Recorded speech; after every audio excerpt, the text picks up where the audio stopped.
Well, thank you so much, Marino. I thank you for whoever suggested we start recording. You see, one day Robbie isn't here and the whole thing is just breaking down. But I'm going to just quickly summarize what Marino had presented. And then maybe I'll just tackle something about this patient's age and then give the mic to Ravi to talk about the rest. But it's a 22-year-old who's presenting with 2 months of striking weight loss, 70 pounds, generalized weakness, and also what sounds to be diffuse body pain. And I think I'm just going to jump off by saying when you're dealing with a young patient, think about bad genetics, bad luck, and risky behavior. I learned that from Rebecca Berger on one of our recent CP Solvers episode, and I think it's such a great framework for young patients.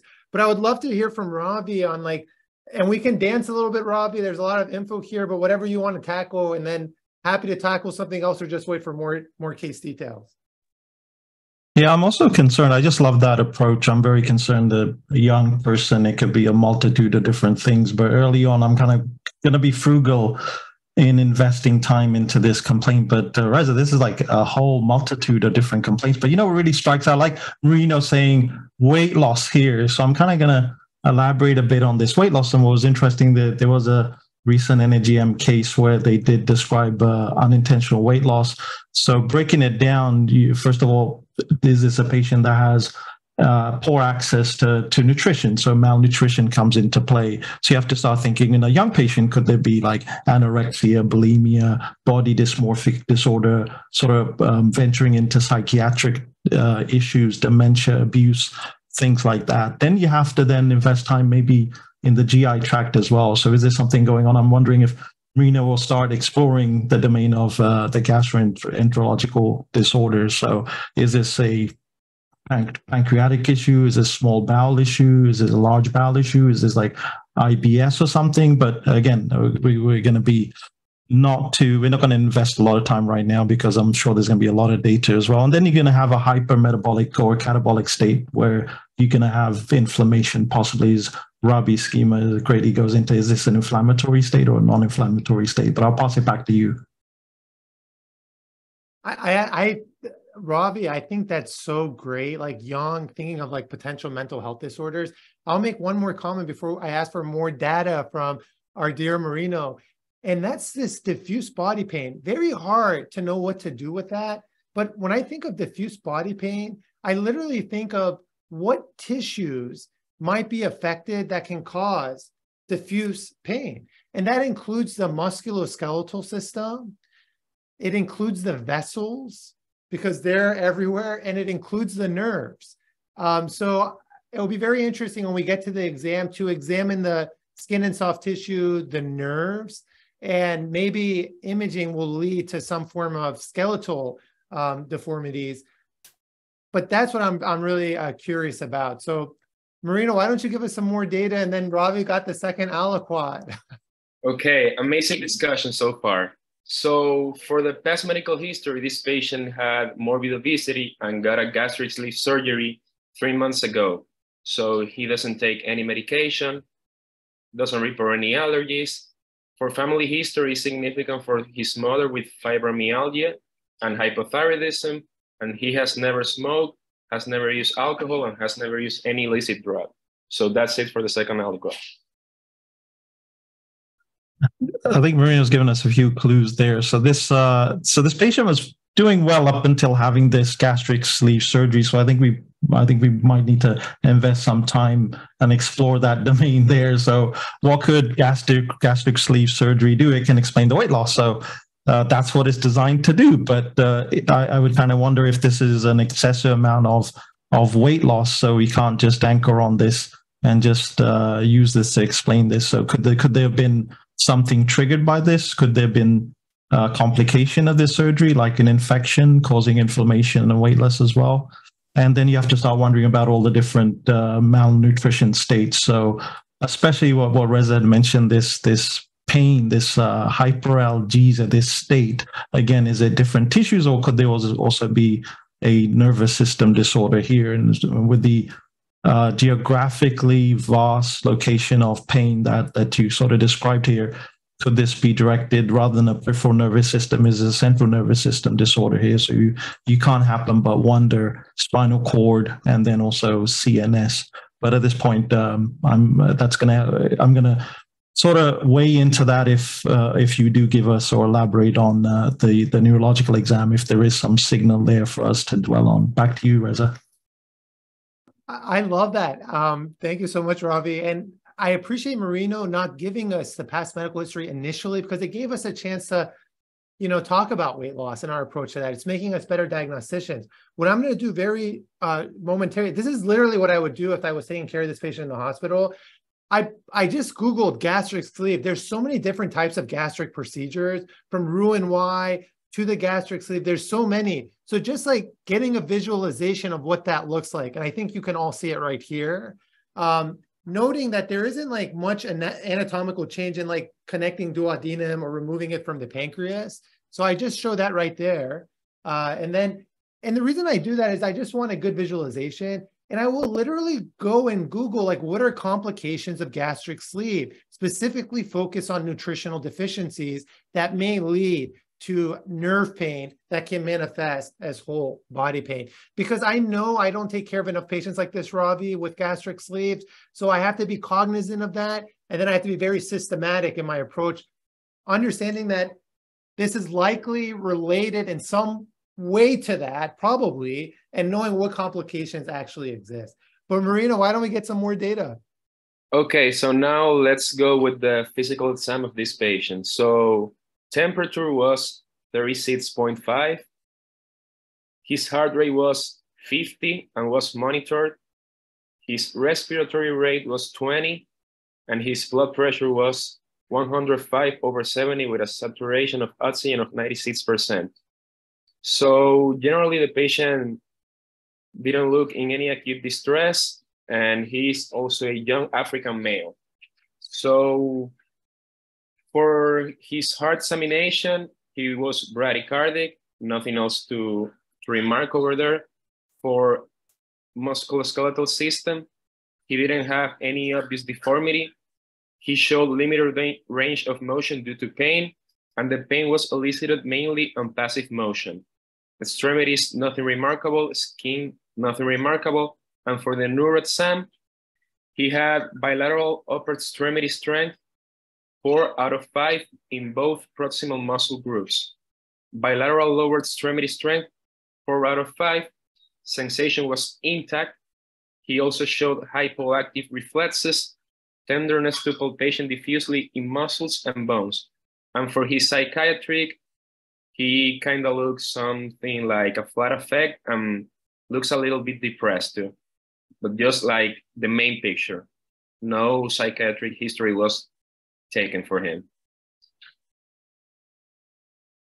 All right. This is so interesting. Ravi, let me ask you, do you want to tackle the bradycardia or the nerve exam? I'll take whichever one you don't want. Whatever you want to do, you could. It's your choice. Okay, awesome. So maybe what I'll do is I will I'll tackle the neuro exam and leave the bradycardia for you, if that's okay, Ravi. So and the reason I'm doing that is because I'm more, anyways, for whatever reason I want to do the nerve. But whenever you're dealing with a neuro problem, just step back for a second. Close your eyes. I'm just joking. That's what Ravi would say to you, but you don't need to close your eyes. You step back and you just break it down into the central nervous system and the peripheral nervous system. So is there a problem at the brain stem, the spinal cord, or are we dealing with the nerve roots, the neuromuscular junction, and the muscles?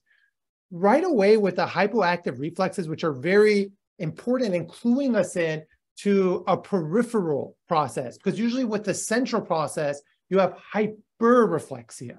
So, and you have to be cautious with that, because if you have acute myelopathy, you can have acute hyperreflexia short term, and then it becomes hyperreflexes. But we know this guy hasn't had acute myelopathy. So I'm in the peripheral nervous system. So then we're dealing with the peripheral nerve, the junction, or the muscle. How can the muscle explain hyporeflexia? It would if you have such severe muscle atrophy that even when you hit that tendon that's functioning well, It just can't fire and activate the burnt out muscle. So here, I think that there is really something taking us to the peripheral nerves. And whenever you start saying peripheral neuropathy, then it becomes, are you dealing with a mononeuritis multiplex? Are you dealing with a mononeuropathy, or are you dealing with a polyneuropathy? Marino told us that this is like involving multiple extremities here. So we know we're dealing with a polyneuropathy in some shape, way, or form. By the way, just because I'm focused on the peripheral nerve doesn't mean that there isn't something going on at the level of the muscle in trying to identify the cause of the patient's weakness. And I'll say why I even mentioned the muscle. And that's primarily because of the tenderness that Marino said. That's pretty odd. Like a peripheral neuropathy can cause, pain, but it shouldn't cause tenderness when you push the muscle. So I think there is also muscle pathology. But just going along that line of thinking of symmetric polyneuropathy, but this isn't something that happened in an ascending fashion like most causes, like diabetes, or if you have alcohol, even obesity itself can lead to a polyneuropathy that's symmetric, starting in the legs and working its way upwards, because those are the longest nerves in the body. This happened all simultaneously. So now I'm going from the frame of polyneuropathy to saying, are we dealing with demyelinating or are we dealing with axonal?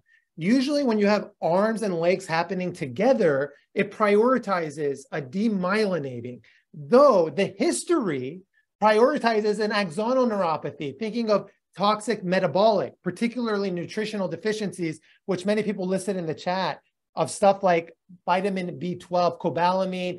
You can have thiamine deficiency that can lead to neuropathy. A lot of nutritional stuff can lead to neuropathy that we have to entertain. But then just coming straight to the muscle, what's so odd about this is that you have this tenderness in the muscle. And so the tenderness in the muscle, that bothers me a little bit. It makes me wonder, are we dealing with some underlying muscle pathology? How much of this, Ravi, is related to the muscle itself and the pain? How much of this is related to the nerve? Regardless, just with the neuro exam, I'm going to send all those nutrients to evaluate for peripheral. I'll send a TSH, I'll send a B12, I'll send a thiamine, I'll send other stuff that I wouldn't ordinarily send. Maybe zinc I would send, maybe copper.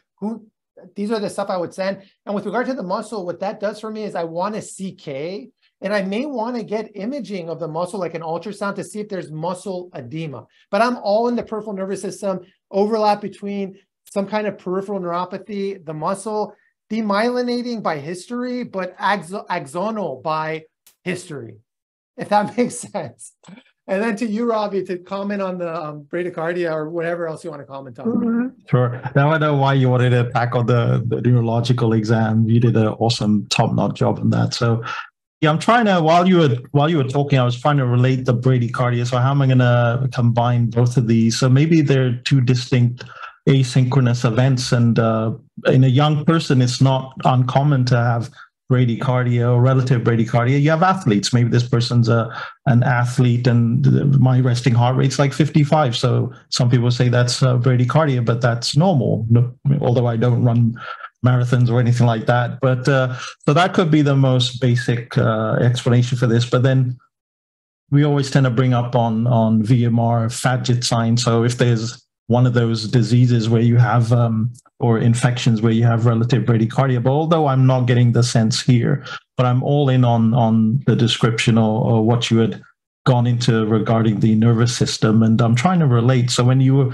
sort of dabble in the metabolic causes, so endocrinopathies, hypothyroidism can be one of them. So definitely sending off a TSH, and that can cause proximal muscle weakness and also can cause some pain. So that could be a very basic explanation for this. There is something comes up. I think Kirtan presented this, and we were sort of we were perplexed about this case about Brash syndrome. Again, exploring. Remember at the beginning we talked about malnutrition and deficiencies and so on. So remember with Brash syndrome, you have the bradycardia, there's renal failure. We haven't got data yet. You have AV nodal blocking agent on board, although there's no medications that I see there. And then you have shock and hyperkalemia. But again, patient's blood pressure is good. But then again, that's a snapshot in time.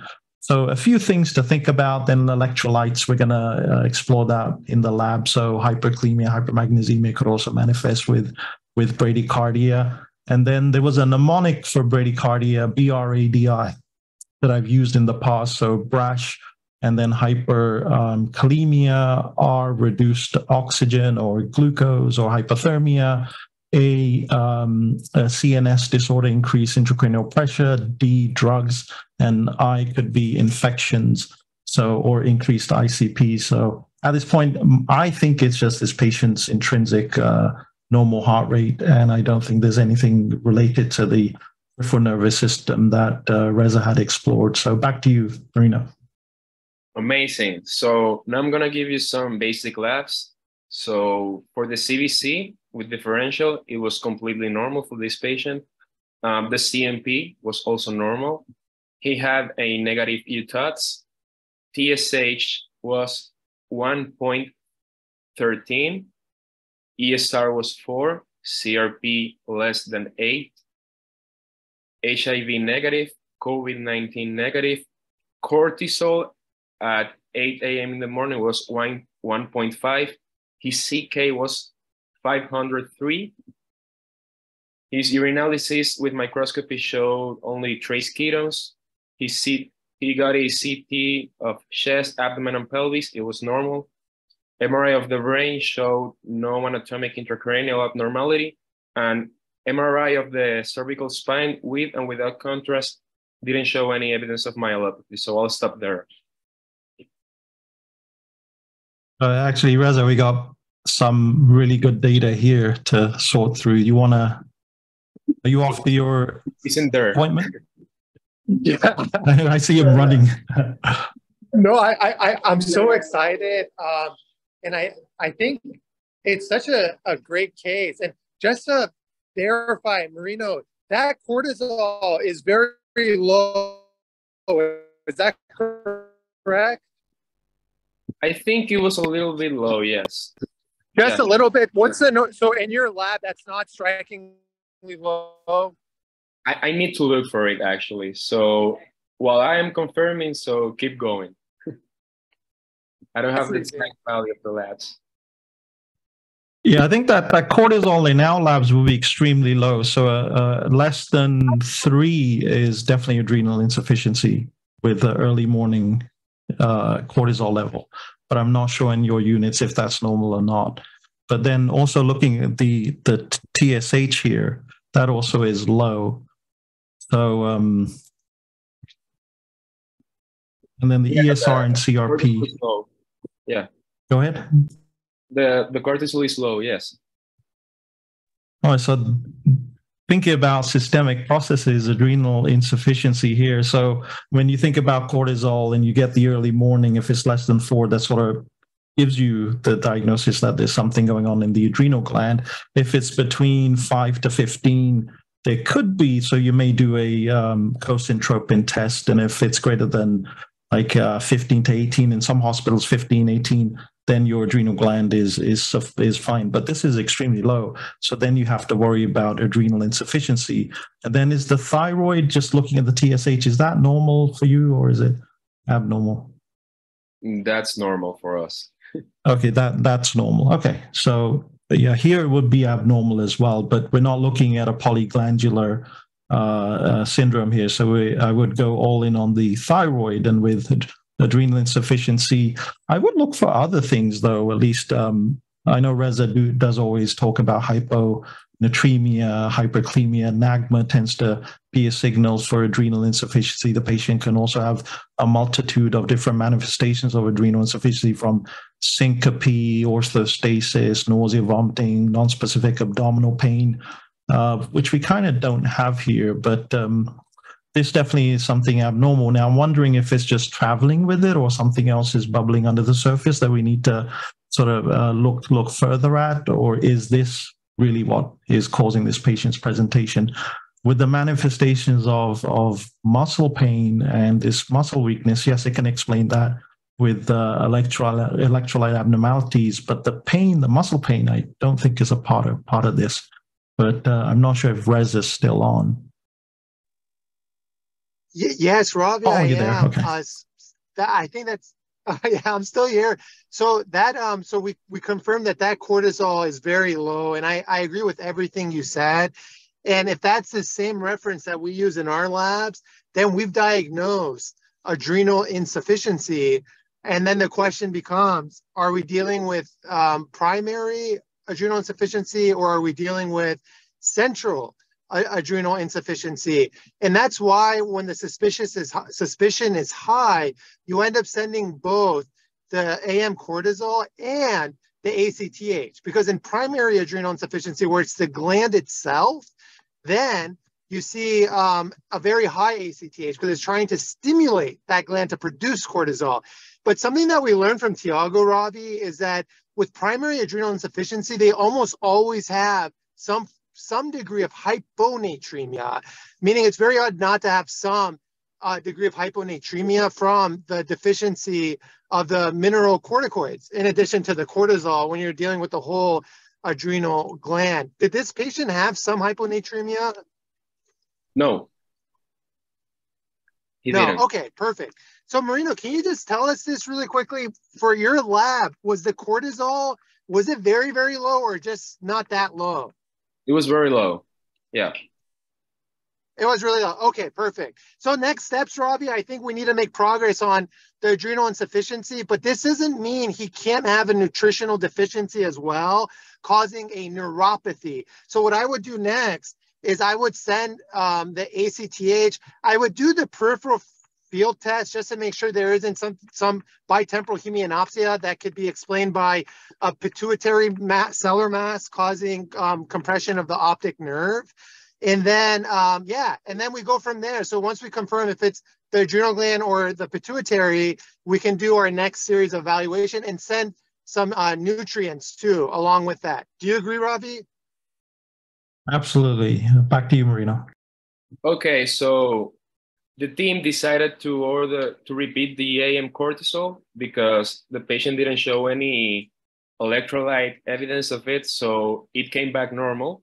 And so the ACTH stimulation test was normal too. So the patient had an aldolase of 5, a B12 of 660, a ferritin level of 256. His ANA was normal. His folate was 3.4, which is really low. His zinc level was 97.4. It is normal. His vitamin B1 level was 154. That's normal too. His vitamin B2 level was 3. That's low. His vitamin C level was 7, very low. And his vitamin D, the 25-hydroxyform, was 16, so also very low. And that's everything I have for you for the aliquots. All right, I want to show my face on this last one, Marino, because I want to pass the mic to Robbie. Robbie, I just wanted to make one comment. And that comment is this, is that whenever a test doesn't seem right, you got to repeat the test. And I don't know how many times I have to get burned before I start believing in that adage to just repeat the freaking test when it doesn't seem right. But back to you, Robbie. Absolutely. I'm kind of astounded that I thought we had the diagnosis, but it was kind of odd. It didn't fit, right? We're trying to put a X into an O, sort of like the children's toys that we have. We were kind of forcing this diagnosis because it's very convenient, but it just didn't fit. So like I had gone through, like, these patients usually have these kind of manifestations, which we're not seeing here. So we have to probably reject it by repeating the testing. Like Marino had mentioned, they repeated and it was absolutely normal. But then further testing, like our initial hypothesis was that this could be all complications of the surgery that the patient had gone through. So malnutrition still is key and part and parcel of this process. So Marino's given us a number of different vitamins that have come back low. But I just want to clarify. So vitamin C was low, very low. Vitamin D was very low, and vitamin B2 and folic acid was very low. So with the folic acid, at least posterior column disease can also manifest. But although we didn't have macrocytic anemia in this patient, with vitamin C, you tend to have vascular abnormalities as well in skin and poor wound healing, purpura occurring as well, and then excessive bleeding in the teeth and loss of teeth as well because of the loss of supporting collagenous structures, and maybe epistaxis as well may happen with that too. And then with vitamin D, maybe bone-related issues may happen as well. So I'm kind of wondering which one of this is possibly causing this patient's myositis that this patient's presenting with. So any other aliquots? I think you pretty much ruled out with the MRI the C-spine maybe is not a primary neurological process, so going through the peripheral nervous system, but back to the metabolic disorders and the nutritional disorders. Reza, while you're driving, hopefully safe, bumper to bumper on which highway are you on the 5? So I basically just made my journey to the dentist's office longer by 10 minutes because I was discussing androgyny. That's why they say never multitask. So if I can leave you with one thing on this case, is never multitask. But I just want to take a moment to thank Ravi for stepping in last minute. I have nothing to add to that amazing discussion. And thank you so much, Ravi, for joining me. I'm going to give the mic back to Marino to wrap it up, and then maybe you can take the lead from here, Ravi, and conclude the session. Yeah. Thanks. Yeah. Go ahead, Marino. For the final diagnosis, the patient was diagnosed with scurvy and osteomalacia secondary to vitamin D deficiency. So his hospitalization course was really brief, actually. The patient was placed on multivitamins and vitamin D repletion, and his strength improved really quickly with the multivitamins and physical and occupational therapy.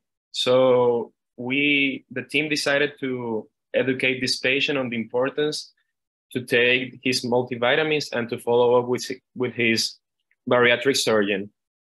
And basically that was it. He really improved a lot after following up with his bariatric surgeon and getting the multivitamins. Yeah, that was it. Wow, what an interesting case. It wasn't just one endocrinological disorder or one vitamin that was a key to this case, but it was a multitude of different ones. So was it definitely a condition in digestion, or it was just intake was impaired? It was his intake because he wasn't taking any multivitamins. Okay. So from the start, he got the gastric sleeve. He wasn't taking anything. And so post-operative instructions were to take a multivitamin, which he didn't comply with? Exactly. All right. I haven't taken care of many patients with gastric sleeves or other bariatric surgeries in the past. So this is definitely something new to me, but having multiple different vitamin disorders all impacting this patient, because we kind of learned them in silos, right? Like folic acid, we learn about patient having different things like fatigue, diarrhea, possible nerve associated issues. Then with thiamine having different issues, B12, and then vitamin D as well, which can also impact the mood, and then the osteomalacia that you mentioned. But all of these happening simultaneously, you can't really pick apart which one is happening due to what. So really appreciate you bringing this case. And I also appreciate Reza having to run off to the dentist and at least contributing to this case. But we're going to move on to teaching points. Before we do, Marino, any reflections on this case before we go on to teaching points? For sure, yeah.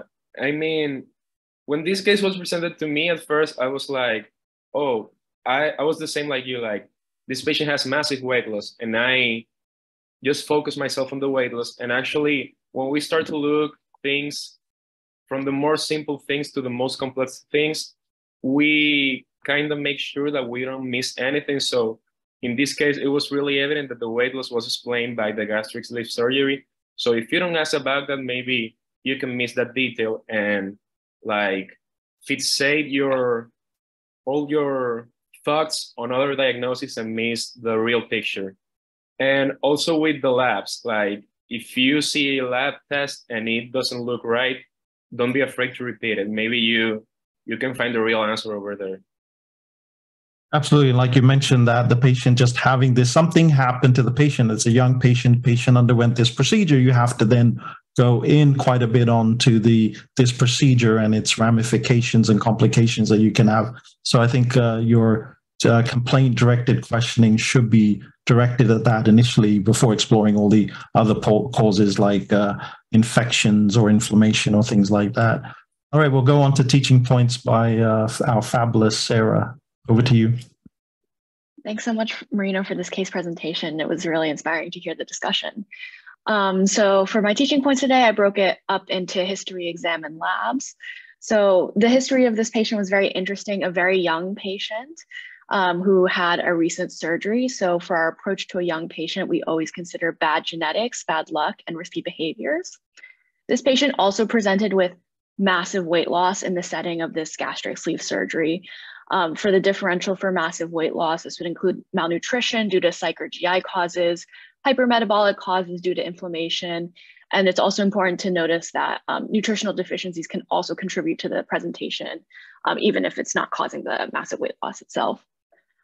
These complications, these features also overlap with the complications of gastric sleeve surgeries, which include leaking, bleeding, stenosis, infection, and nutritional deficiencies. And then finally, this patient also presented with generalized body pain, which can be due to MSK, vascular, and nerve causes.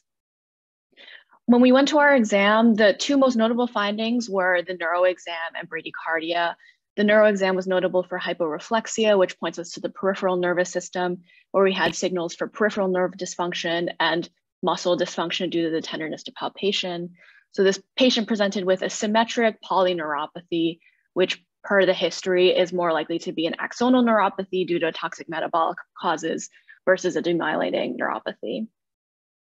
And then for the other notable finding, which was the bradycardia, the differential for this can include athletes or a young heart, which is the most likely case in this patient, hypothyroidism, or Brash syndrome, which is less likely. Our lab data was very notable for an initial morning cortisol, which was very low, below 4, which would indicate an adrenal insufficiency. However, the patient didn't present with manifestations of adrenal insufficiency, including extreme fatigue, hypoglycemia, nonspecific abdominal pain, or any of the lab abnormalities like hyponatremia secondary to mineralocorticoid deficiency. So in this case, the next steps most appropriately would be to repeat the test since it doesn't fit with the clinical picture, and to do visual fields and then an ACTH stimulation test. However, all these things were normal, and so the patient's presentation was chalked up to nutritional deficiencies in the setting of the surgery. And then my final teaching point is that multiple nutritional deficiencies may be present in the setting of malnutrition, which makes it very difficult to identify which deficiency causes the symptoms. So it's appropriate to treat broadly with vitamin repletion and physical therapy. And those are all my teaching points for today. Thanks so much, everyone. Oh, awesome job, Sarah. That was great. You caught all the salient features of this case. So definitely a lot of learning for me from this case. Appreciate everybody joining today. I hope you had a good time learning, and Rez is off to the dentist. So hopefully he'll be back next week, and Robbie may be back from Japan. So they'll be back for RLR next week. So take care, everybody. Have a good rest of Friday. Bye.